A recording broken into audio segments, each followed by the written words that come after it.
E aí, pessoal do terceiro ano, que saudade que eu já tô de vocês. Já tô aí pensando em como vocês estão. Sei que vocês devem estar com um pouquinho, com o coração aí um pouco acelerado, mas fiquem tranquilos, a gente vai passar por isso, vai dar tudo certo. Nós vamos chegar onde a gente planejou e fiquem tranquilos, tudo bem? Falo que estou pensando em vocês o tempo todo aqui, tentando planejar, tentando fazer da melhor forma possível esse momento diferente que a gente tem passado. Tudo bem? Queria lembrar nesse iniciozinho, tomem cuidado, sigam todas as orientações que vêm, sobretudo aí dos veículos de saúde oficiais, e vamos nos preparar. É o momento da gente continuar estudando, gente.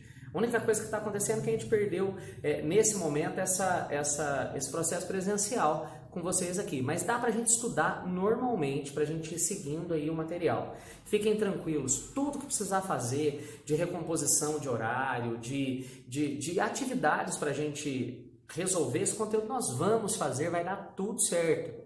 Fiquem aí tranquilos, beleza? O que nós vamos fazer aqui agora? Na aula de hoje, né, essa aula que seria agora na sexta-feira, dia 20, eu estava terminando a Grécia e começando Roma, para a gente já fechar a antiguidade clássica como um todo. Então, rapidinho, nós vamos fazer uma revisão aqui, se liga que é a hora da revisão, desse conceito do que é arte clássica, que é a parte mais importante do que vem da Grécia mesmo. Então, basicamente, vamos lembrar, clássico é aquilo que não perde o seu valor independente do tempo. Por isso que essas sociedades, Grécia e Roma, elas são tão importantes para a estrutura do mundo ocidental.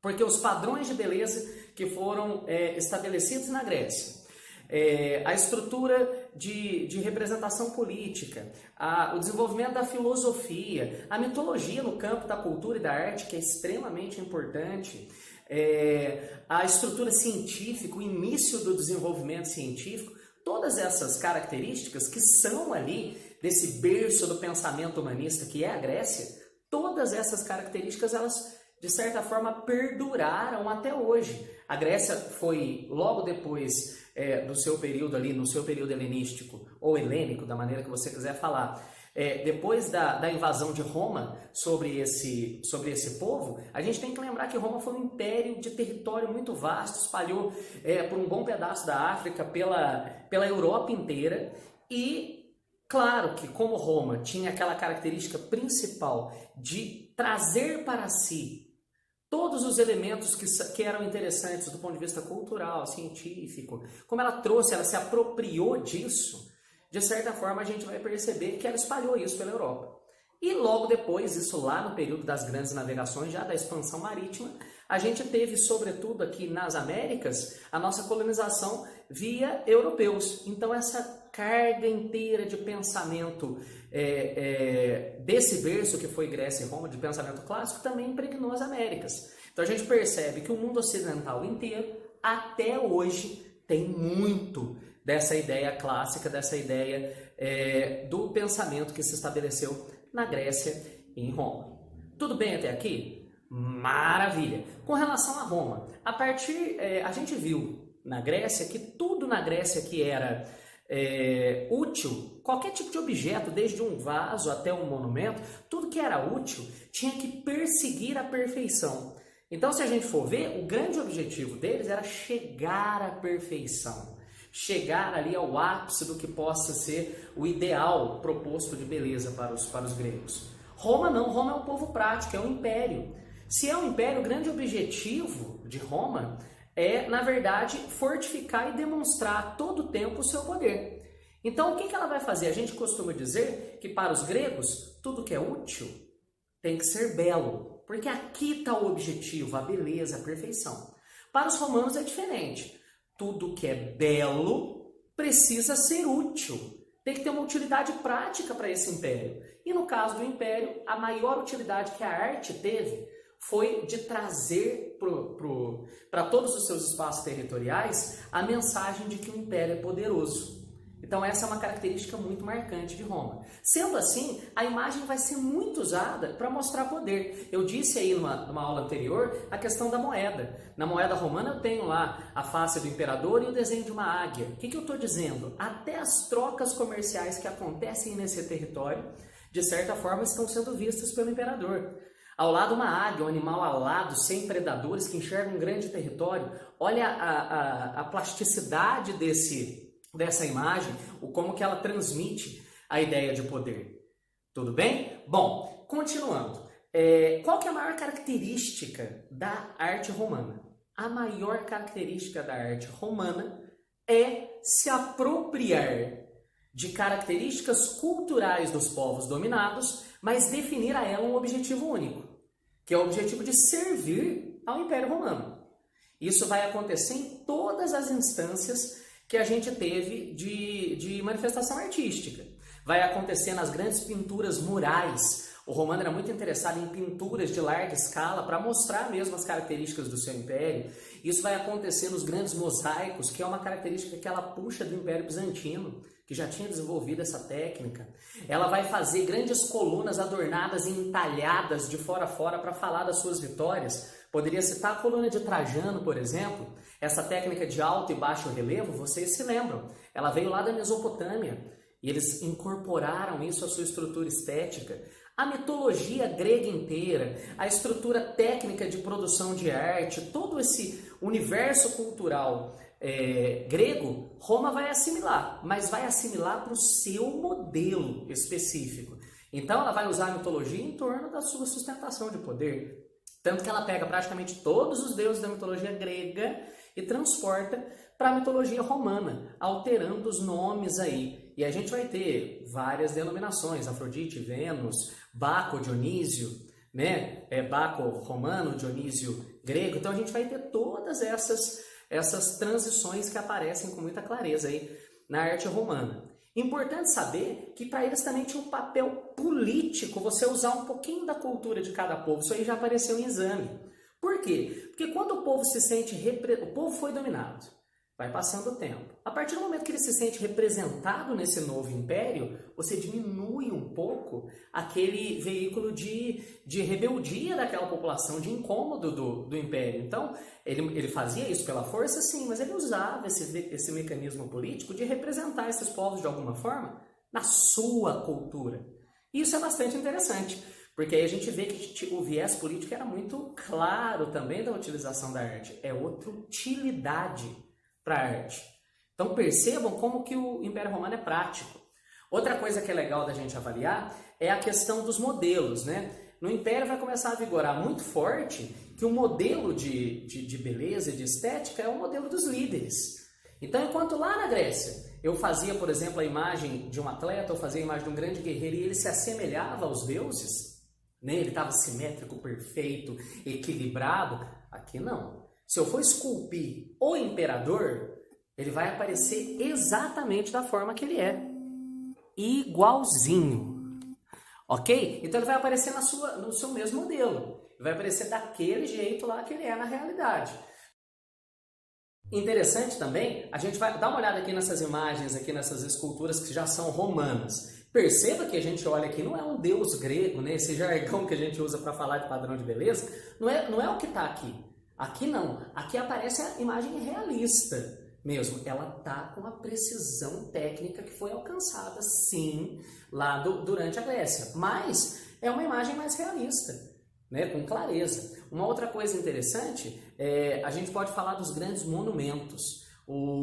Existe uma característica arquitetônica que os romanos trouxeram dos etruscos, que era o famoso arco de volta perfeita, essa técnica aqui. Esse arco de volta perfeita era uma estrutura arquitetônica que a angulação das pedras e a atribuição da pedra angular ali no meio, a pedra central, a pedra-chave, ela era um pouquinho maior que as outras. Então, só pela pressão dessa pedra, eu tinha a estabilidade daquela coluna. É uma técnica que os etruscos desenvolveram. Essa técnica foi amplamente usada pelos romanos. Perceba que quase todas as produções monumentais arquitetônicas romanas usam um arco de volta perfeita. O Coliseu, os aquedutos, os arcos de triunfo, depois de uma grande vitória, não colocados. Interessante, até um dado cultural. O mais famoso dos arcos do triunfo não é romano. Foi o arco do triunfo no período neoclássico que Napoleão colocou na França. Mas entenda que o que ele fez replica a mesma ideia que o romano tem de utilização da arte. Mostrar, manter, demonstrar a minha estrutura de poder. Percebam isso. Outro dado muito legal, muito importante dos romanos, o enorme interesse por arquitetura e urbanismo. Os romanos planejavam suas cidades, né? Eles tinham todo um processo ali de organização da cidade. Perceba nesse mapa aqui que a gente vai olhar aqui essa estrutura, a gente percebe que as ruas são todas padronizadas, elas têm ali, os quarteirões têm o mesmo tamanho, o entorno do território é murado, né, por conta da situação de guerras contínuas do Império, ele era protegido. No canto a gente tem ali a estrutura de um coliseu. O coliseu não existia só em Roma, ele tinha em quase todas as cidades. E percebam aqui também a questão dessas avenidas centrais que a gente tem, né? A gente tem aqui o Cardio Decumanus, que são essas avenidas mais largas, onde ao entorno delas, do encontro delas, existia ali o mercado, o fórum, termas, né? Era o espaço público. Olha que planejamento de cidade, né? Interessante, eu acabei de falar dos aquedutos. Os aquedutos eram dutos de água que ligavam uma cidade à outra. Alguns funcionam até hoje no território romano. Então, olha a organização de tubulação de água. Então, os romanos eles tinham um apelo urbanista muito interessante. Outra diferença fundamental entre os gregos que a gente percebe é a questão do teatro.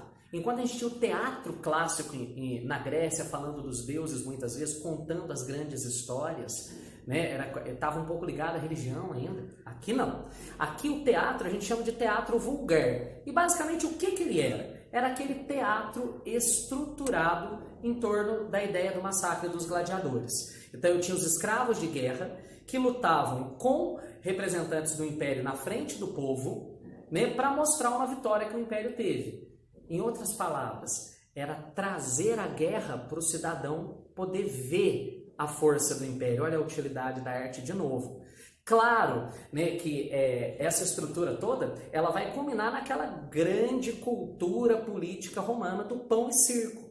O que é isso? Eu entregava alimento, era uma festividade, mas eu também entregava essa diversão, que para o romano nada mais era do que assistir ao poder do seu império nessas grandes batalhas. E nisso, o império também reforçava, olha, nós somos poderosos, olha o que acontece com quem não está conosco, com quem não está do nosso lado. Percebam a ideia política de controle social que está atribuída ao pão e circo, isso aparece muito em Exame. Então a grande ideia do pão e circo é controle social, controlar as massas. Tudo bem? Bom, o Império Romano ele vai perdurar por um bom tempo e ele vai ter o começo da sua complicação enquanto império, ele vai acompanhar o crescimento do cristianismo. A partir do momento que a gente tem a morte de Cristo ali em 33, isso considerando o que a gente usa como calendário, né? Quando a gente tem a morte de Cristo, seus discípulos continuam pregando essa proposta, vão chegar até Roma, né? E o que vai acontecer? O Coliseu ele vai incorporar o massacre aos cristãos, mas a partir daí acontece uma reviravolta. Acaba que, por aquele testemunho de fé dos cristãos, cada cristão que morria acabava ajudando a converter um conjunto grande de pagãos. Em pouco tempo, eu falo em pouco tempo, né, ali, é bastante tempo, mas olhando a história inteira, em cerca de 300 anos, a gente vai ter esse público cristão crescendo muito. Isso vai culminar lá no Edito de Milão, que o imperador olha para aquilo e fala, olha, já tem mais cristão do que pagão, o que a gente vai fazer? Num primeiro momento ele libera, Edito de Milão, Edito da Tolerância, ele libera o culto aos cristãos. Então, aqueles cristãos, a gente vai falar disso depois, que estavam escondidos lá nas catacumbas, para não morrer mesmo na mão dos romanos, eles ganham superfície. Em pouco tempo, o império vai incorporar o cristianismo como religião oficial sua. E aí o cristianismo vai se estruturar como instituição, a igreja vai se estruturar. E na continuidade dessas ações, a gente vai ter o final do Império Romano, 476, e o início da Idade Média, numa ascensão absurda da instituição igreja enquanto poder dentro da estrutura do feudalismo. Mas isso é mais para frente um pouquinho. O roteiro dos romanos, arte clássica então, tudo da Grécia, tudo dos romanos. É essa estrutura inteira que nós precisamos assimilar nesse momento. Ok? Meus queridos, eu vou deixar ainda algumas atividades. Essa aula é bom para vocês revisarem. Revisem bem esse conteúdo clássico, porque ele vai retornar no Renascimento, ele vai ter importância no Iluminismo, então ele vai ter outras reverberações para nós. Tudo bem? Vou deixar algumas atividades para vocês. Um grande abraço, vocês estão no meu coração. Beijão!